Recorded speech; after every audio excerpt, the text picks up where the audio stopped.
E aí, galerinha, segue o último, glória a Deus, aleluia. O último vídeo da República Velha, que é o babado do movimento de 30, ou, como eles alegaram, Revolução de 30. E por que que tem essa treta? Se foi movimento, se foi revolução, se foi golpe? Porque a Getúlio Vargas conseguiu encabeçar o primeiro movimento de massas. Ele conseguiu atender interesses de uma ala militar que estava sendo negligenciada, os tenentes, conseguiu atender os interesses da classe trabalhadora, seja no campo ou da cidade, mas ele vai focar muito da cidade, ou seja, através das leis trabalhistas, e a elite dissidente que queria o fim do controle do poder federal estava na mão da elite do café. Então ele conseguiu agradar literalmente gregos e troianos e fazer o primeiro movimento de massa. Por isso que eles falam que foi uma revolução de 30.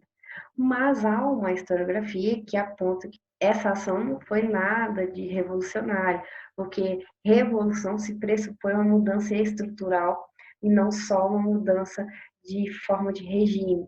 Ou seja, eles acabaram com a República Velha, mas houve uma manutenção de uma lógica estrutural, cultural, social, que já era realidade durante o período da República Velha. Então não teve essa revolução que eles tanto almejavam, mas teve sim mudanças. E aí tem a ala que fala foi golpe. Obviamente foi golpe. Se não foi revolução, foi golpe. E o que, que é golpe? É uma mudança interna.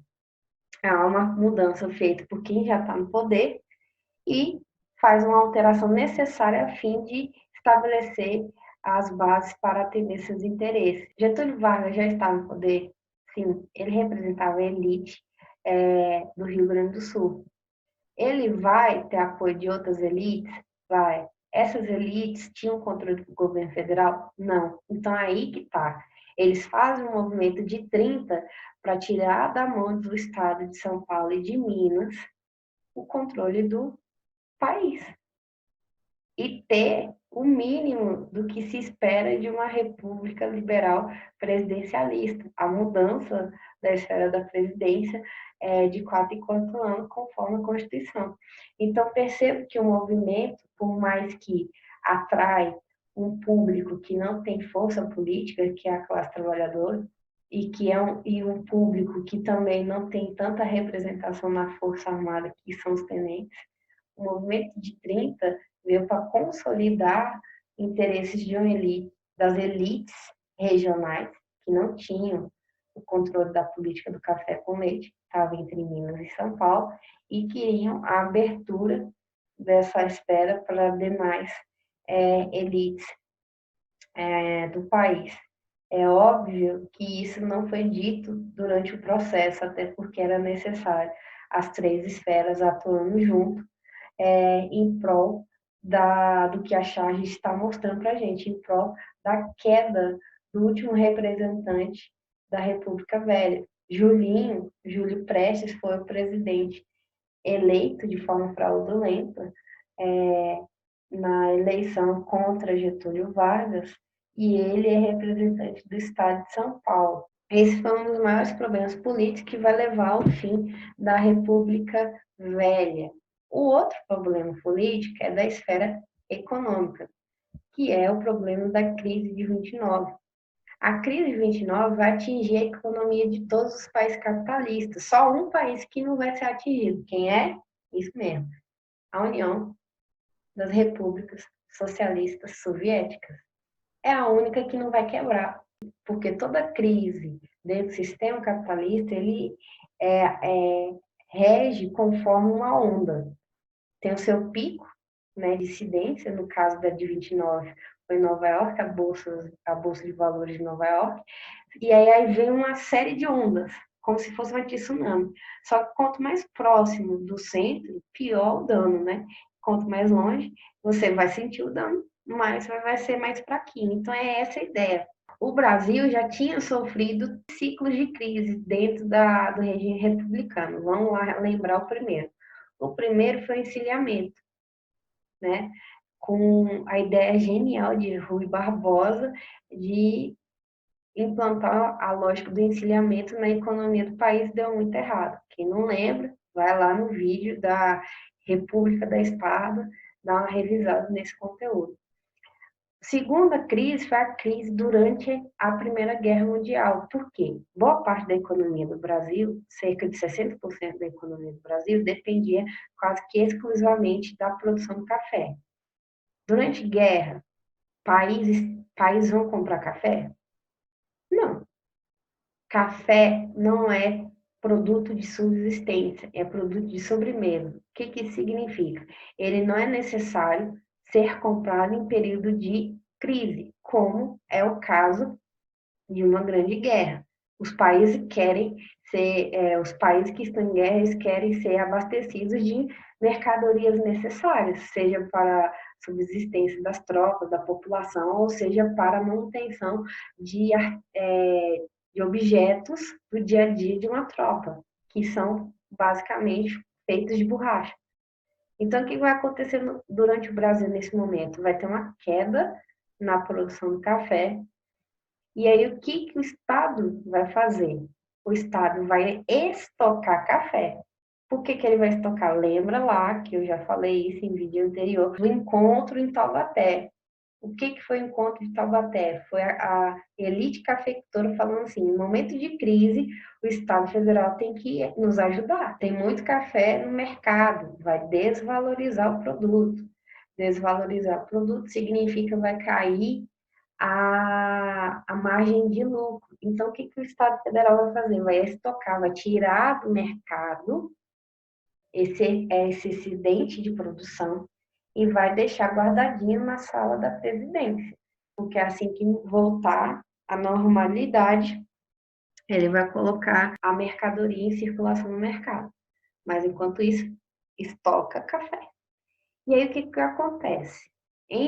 Durante o período da guerra, de 1914 até 1918, vai ter o declínio da economia do café, mas o país não quebra, porque tem outros produtos de agroexportação, como a borracha, como o arroz, como o algodão, como outros tipos de produtos de agroexportação, que são produtos de subsistência, que países em guerra vão comprar. E aí o país não quebra, porque ele vai dar assistência, não só na área de alimentação e médica durante a guerra, mas em combate. E isso não vai deixar a gente em maus lençóis. E aí, quando vem o fim da guerra, a gente meio que sai em benefício por ter entrado na guerra do lado da Aliança Entente. A gente ganha alguns navios alemães, afinal de contas, o país só entra na guerra porque foi atacado por submarinos alemães. Então, é uma forma de retribuição, né, diante do tratado que foi imposto à Alemanha. Então, alguns navios foram para o Brasil. Tranquilo? Depois da Grande Guerra, a gente vai ter o reequilíbrio da economia do café, até que chega a crise de 29. A crise de 29 é a quebra da bolsa de valores da maior potência do mundo na época, porque o continente europeu está destruído. Quem é o principal país que vai reerguer os países europeus? Claro que o Brasil vai dar lá os seus produtos agropecuários, mas ele não tem economia tão forte para emprestar dinheiro para eles construir. Quem é que vai fazer isso? Os Estados Unidos. Então, os Estados Unidos, no final da Primeira Guerra, até antes de 29, aumentou a sua produção agrícola e industrial de tal forma para atender não só o consumo interno, mas também para atender esses parceiros econômicos que foram atingidos pela Grande Guerra. O que vai acontecer? Vai chegar um momento que os países europeus já se reconstruíram e aí não precisa mais desse apoio dos Estados Unidos. E aí o que eles vão fazer? Eles vão falar assim, ó, Estados Unidos não precisa mais, a gente se vira desse ponto em diante. Isso significa que aquela produção, aquela imensa produção que os Estados Unidos tinham feito, não vai ter gente consumindo. E, internamente, é muita produção para a população norte-americana comprar. E aí uma série de outras situações que vai levar ao crash da economia dos Estados Unidos e, posteriormente, a todas as economias capitalistas, inclusive o nosso querido país, porque os países na Europa também vão quebrar, e o seu parceiro econômico mais forte, que é os Estados Unidos, quebrou, então o país está à mercê dessa grande crise. E quem é o presidente que vai enfrentar a crise de 29? É nosso compadre Washington. Quem é? Washingtonzinho Luiz. Quem é Washington Luiz? Foi o último presidente antes da Revolução de 30. Por que ele vai ser o último? Ele, como está aqui, ó, ele é representante de São Paulo. Conforme a política do café com leite, ele sendo de São Paulo, obviamente o próximo presidente viria de Minas Gerais. Só que o que acontece? Ele, por ser representante do estado que mais produz café no Brasil, ele teve a ideia sagaz de quebrar o pacto da política do café com leite. Porque dentro da cabecinha dele, ele vai falar assim: o país está em crise, o maior setor econômico está em depressão. Então, é esse setor econômico que tem que reerguer e reconstruir a economia do país. O que ele vai fazer? Ele acha que um candidato de Minas não teria a capacidade de enfrentar essa crise que ele está enfrentando enquanto presidente, antes da eleição. E aí, o que ele sugere? Ele indica outra paulista para ser seu sucessor, Júlio Prestes. Só que qual o problema? Minas Gerais fica assim, porra, não era eu? Que diacho é isso? Você quebrou nosso pacto, café com leite? Aí ele fala, quebrei. A maior parte da economia do café está em São Paulo. O estado mais rico é São Paulo. Se quebrar o país, quebra principalmente São Paulo. Então, ele, dentro da lógica dele, tendo um representante da elite paulista na presidência, ele conseguiria contornar os efeitos dessa crise no estado. Lembre-se que ele só pensa no seu. Ele tá pensando no seu. Ele não tá errado, velho. Fala sério, ele tá pensando no dele. Só que o que vai acontecer? Minas vai ficar sentida. Minas Gerais vai ficar hashtag sentida. São Paulo, você me traiu. São Paulo. Não se faz isso com mineiro. Mineiro guarda para si as coisas. Aí o que ele vai fazer? Vai se aliar com outras elites que queriam também o fim da política do café com leite. Aí a gente está falando, aí entra em destaque a elite do Rio Grande do Sul e a elite da Paraíba. Junto com Minas, vão fazer uma aliança política que vai ser conhecida como Aliança Liberal para a presidência. Vem lá do Rio Grande do Sul, representante da elite agrícola do Rio Grande do Sul, vem Getúlio Vargas. E o vice-representante da elite agrícola da Paraíba, João Pessoa. E do outro, a candidatura de Júlio Prestes, encabeçada pelo Estado de São Paulo. Então, São Paulo está sozinho nessa parada. Como todo partido, a Aliança Liberal ela vai trazer seu programa, né? Fazer que a população conheça o seu programa de intervenção. Então, primeira coisa que a Aliança Liberal quer fazer, criação de uma justiça eleitoral. Mano, Minas está tão sentida que quer o fim da política, não só o fim da política café com leite, mas o fim da política dos governadores e do coronelismo. Eles querem repaginar o país. Justiça eleitoral significa o fim do voto cabresto, o fim da política dos governadores, o fim da corrupção eleitoral, o fim das fraudes, né? Crianças votando, defunto votando, nada disso. Isso se enquadra no segundo tópico. O voto não vai ser mais descoberto, vai ser secreto. Proteção do trabalho infantil e feminino, isso é muito importante porque vai dialogar com quem? Com a classe trabalhadora. Quem é que trabalha nas fábricas do Brasil? Todo mundo, do velho à criança. E o que acontece? Vargas está conversando com a maior potência de voto do país, que é a classe trabalhadora. Está falando assim, seu filho merece escola, está lá na Constituição de 1891. que teria acesso ao ensino primário obrigatório. Teve? Não teve. Não, comigo vai ser real. Você, mulher que está grávida, você vai ter proteção do trabalho. Então, uma série de direitos que antes não existiam, eles vão passar a existir por conta da demanda da classe trabalhadora, que queriam o quê? Leis trabalhistas. E, por fim, a proteção ao pequeno agricultor. Vargas está conversando com quem, gente? Com o camponês. Oh, meu Deus, muito inteligente. Então, observa aqui, a criação de uma justiça eleitoral e a criação do voto secreto, a criação da justiça eleitoral e do voto secreto atende os interesses da elite dissidente.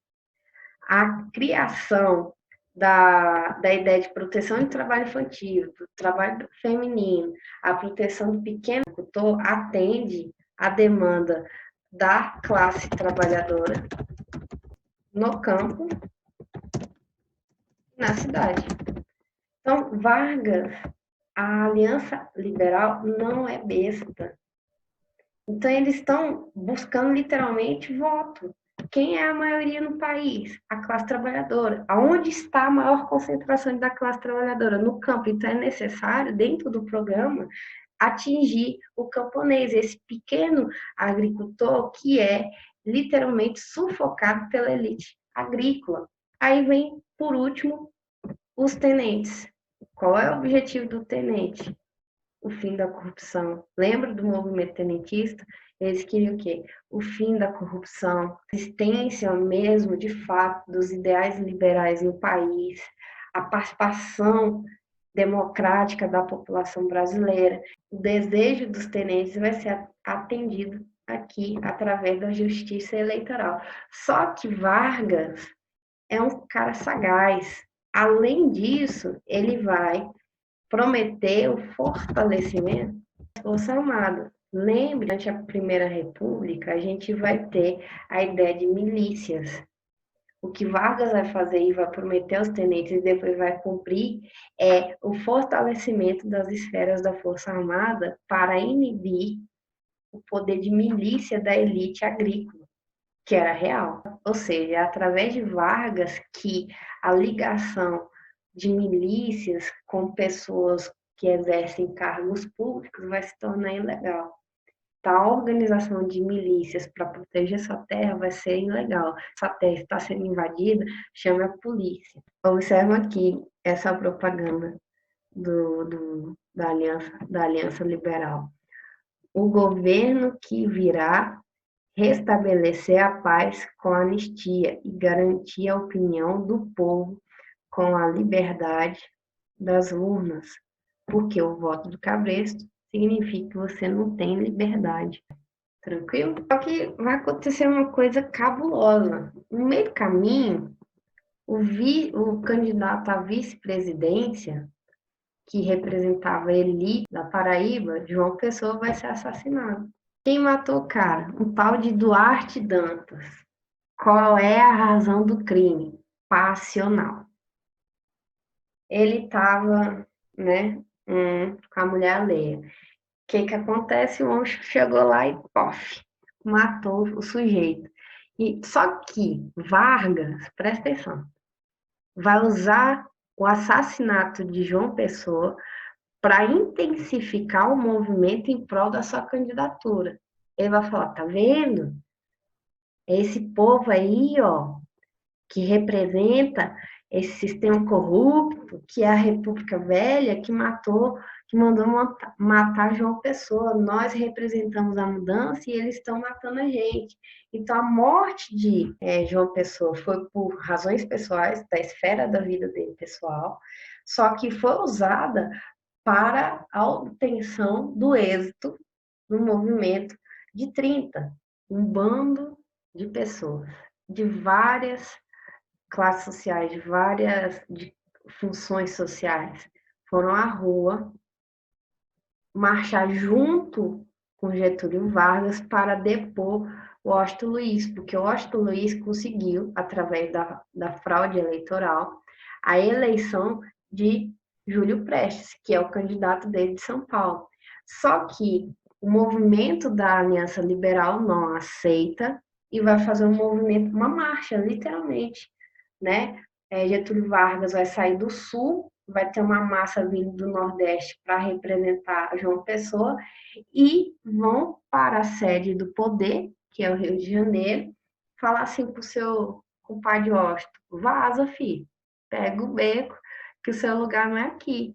E vai se tornar um movimento político-militar, porque, lembre-se, a força militar é representada pelos tenentes. E aí o que acontece? A elite militar, né, percebe que acabou, né?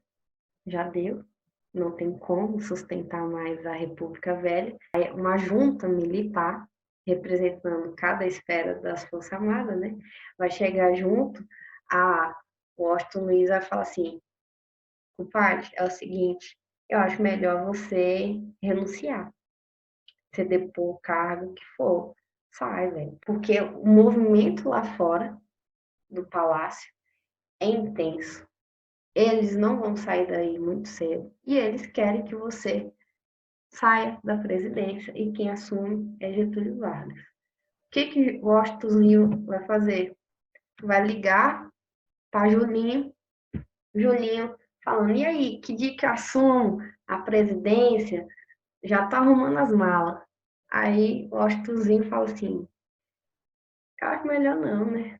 Deixa para outra vida, quem sabe na próxima, mesmo vencendo a eleição e que foi fraudulenta, ele não consegue exercer a presidência, ele nem chega a ocupar o cargo, por isso a tristeza dele aí, ó, guardando o véu de noiva com a presidência da República, ele acaba tendo que ceder à pressão da Aliança Liberal. E quem é que assume a presidência? Quem? Pai Vargas assume a presidência sem vice, porque o vice dele foi assassinado. Ninguém pensou, ninguém cogitou na hora, no momento, buscar outro representante da elite paraibana. Pelo contrário, seria interessante ter o mártir do movimento de 30 mantido como vice de Vargas no campo espiritual. E Vargas, velho, assume a presidência de forma provisória. Eu tô rindo porque ele, velho, sério, véio, ele vai assumir a presidência, não tem vice. Ele se diz que vai ocupar de forma provisória e ele só vai sair do governo depois de 15 anos. Então, velho, perfeito, velho. Muito bom o movimento. Tô zoando, mas é sério. A gente tem que entender a história do Brasil e a história como um todo, para além da composição de mitos, né? A gente tem que parar de fazer isso. Por quê? Vargas é um desses líderes que visivelmente traz sentimentos ambíguos da população. É óbvio que vai ter gente que defende Vargas com os dentes. E também é óbvio que vai ter gente que fala, velho, ditador, não sei o que e tal. Mas o que a gente pode fazer, e é isso que a disciplina de história tem o objetivo de fazer, é a gente entender, começar a entender os fatores que o levaram a ficar 15 anos no poder. Entender não significa que eu defendo. Entender significa que eu busco racionalmente montar as razões pelas quais esse carinha ocupou a presidência do país durante 15 anos. Para além do mito, para além da construção do mito sobre a pessoa, é necessário a gente entendê-lo como um humano, como uma figura política que vai tomar decisões pragmáticas que deixaria qualquer um chocado, mas ele faz. E é interessante a gente entender isso um contexto macro-social, para além da esfera do Brasil. Então, nada de endeusar Getúlio Vargas, a gente fala pai Vargas na zoeira, que ele fez algo que muitos outros vão tentar repetir, que é se aproximar do povo. Getúlio Vargas não é do povo. Ele era dono de terra lá no Rio Grande do Sul, lá em Borges, de onde ele vem, que muita gente, muitos teóricos chamam de populismo. Mas quando a gente estudar o carinho em questão, a gente fala mais disso. Tranquilo? Espero que tenha sido proveitoso. Vocês podem esperar que vai vir mais babados, ainda mais que 15 anos de babados de Getúlio Vargas. Haja paciência. Tchau, gente. Bons estudos aí para vocês.